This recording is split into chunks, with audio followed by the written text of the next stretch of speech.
and welcome to the Crypto Show's Digital Cash Evolution, your go-to source right here in Phoenix, Arizona for all your information on cryptocurrencies, Bitcoin, and whatever else you want to know about digital cash. And we're sponsored by Dash, Edge Wallet, Defense Distributed, and a few others. And I'm in studio here with Doug, who is in charge of Phoenix Crypto, and he's the guy that you need to see if you want services for buying or selling cryptocurrencies. He's got Doug, how many machines do you have around town? Oh, we've got 7. We have 8. I'm being corrected. We have 8 right now, and 8? And so I mean we're growing fast. So I mean we've got 1 in limbo right now that we're trying to place within the next few days. And awesome, and you know after each show that we have on Wednesdays, we invite you out to come to either a meetup or a class. And tonight we have a special class, and we're going to have quite a few people coming out to see us. And we hope that you will come out as well to see us. And what's the location there, Doug? That's at 75th Avenue in Peoria. And like he said, we want to extend that invite to anyone and everyone. If you've got those questions, those burning questions about what is Bitcoin, what is digital currency, and that's what we address at a very beginner level. And so that's kind of our. We'll get into some of the beginner level stuff in the second segment. We wanted to have a little bit of fun in the first segment so we don't run you off. And let's talk about stupid S that the government does.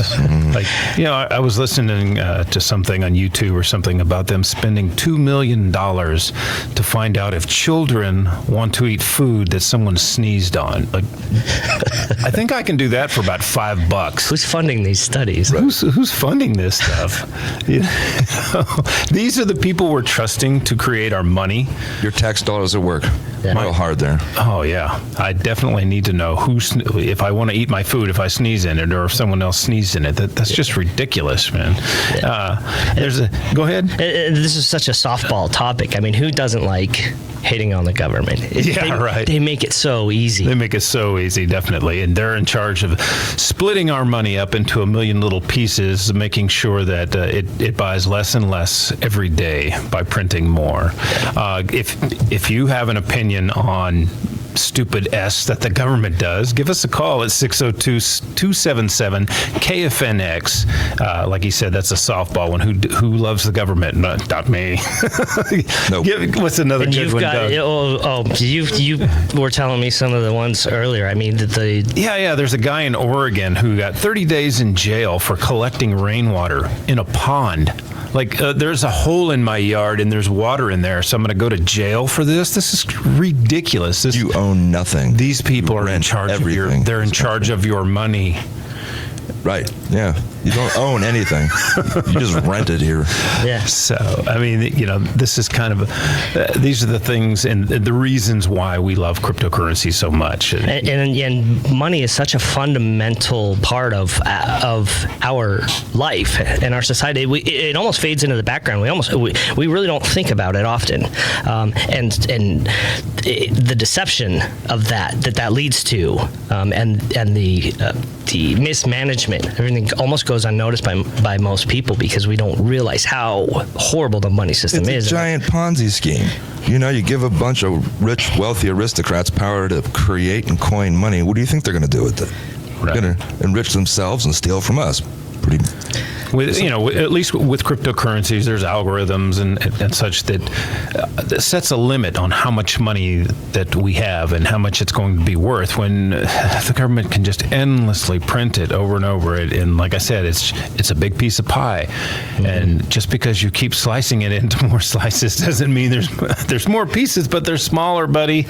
That's exactly right. And that's the most nefarious part about inflation, is the fact that it's unseen. There's a book by Henry Hazlitt called the Economics in One Lesson. I hope I'm getting the right author on that, but he talks about the seen and the unseen, so two sides of a coin. And the government likes to display for us the seen, which is like, look how much good we're doing, look how much we're funding this and that. And the unseen, which is more difficult to quantify, is this money has to come somewhere, and so it's you can't quantify. So it's so abstract. The government saying, just look how much good we're doing over here. It's the whole idea of, you know, we could employ so many people by employing them to dig ditches and refill them over and over and over again, because we're creating jobs. Broken window fallacy. Exactly. So that money's got to come from somewhere, and so that's where Bitcoin comes in.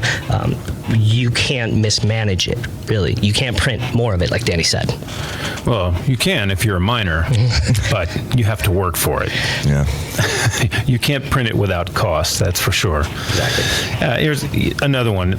Some kids wanted to open a lemonade stand, so the government wanted them to purchase $3,500 worth of equipment and get a permit.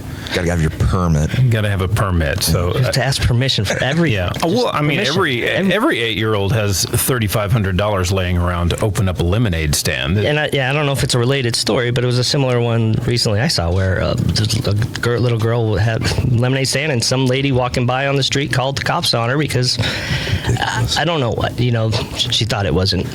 She didn't have her permission slip. So there are two types of people. Ones that want to be left alone and ones that just won't leave you alone. Right. That's right. Okay, how about this? Did you know it's a federal crime to talk to a known pirate? What? I love that. I think I want to go break that. I as soon as can't we even. leave I here. know. Do you know any pirates? I do. I do know a pirate. Awesome. Ernie, if you're out there, we're gonna come. We're gonna come and talk to you because we know you're a known pirate. Yeah. Yeah, plug for our friend Ernie, pirateswithoutborders.com. He's got an awesome site. You said you were talking about another event that's going on in Arizona. July 30th. It's called the Jackalope Freedom Festival. Pretty much, we're having the crypto festival this year. We're actually going to bring out an ATM and help people with that. So if you want to buy cryptocurrency out in the middle of the woods while you're camping, we're there for you. And we're sponsoring the Porta Johns. So there's going to be about 12 of them in hand washing stations. It's pretty much a bring your own food, tents, and attitude. It's got to be cool. Yeah, it's going to be a very guerrilla style. We're just going to get a camper out there and throw up a table and bring our own PA system and just stand up in front of a crowd. That's right. And just start spouting stuff about crypto. No, here's one that goes without saying. Did you know it's illegal to dump raw sewage into the ocean? Yeah, that makes That sense. makes Yeah. Unless you have a permit? So what about taking a dump in the ocean? Right. So you can, you can't, you can't dump raw sewage in the ocean. But if you have a permit, if you have permission, you can go ahead and do it. How is it okay to have a permit? And then, of course, you dump in the ocean, and then you get a fine, and then you take it all the way to the Supreme Court and spend tax dollars taking the case all the way to the Supreme Court. So the cycle repeats. Is permitted waste somehow cleaner than unpermitted waste? No, it's just paid for. I see. It's just bought. It's bought off. Okay, so and then of course there's raw milk. Why? Oh, gosh. You got to protect our milk, right? Let's put some. They're saying, it's because of the homogenization. If you're not doing that, people could get sick. But, if people know it's raw, let them buy it. Right. Let me put whatever I want in my own bucket. Yeah, and finally, it is illegal to cross borders with pig semen. Can you believe this? You cannot cross a border with pig semen. Do not do that. Man, I got to change my plans this weekend.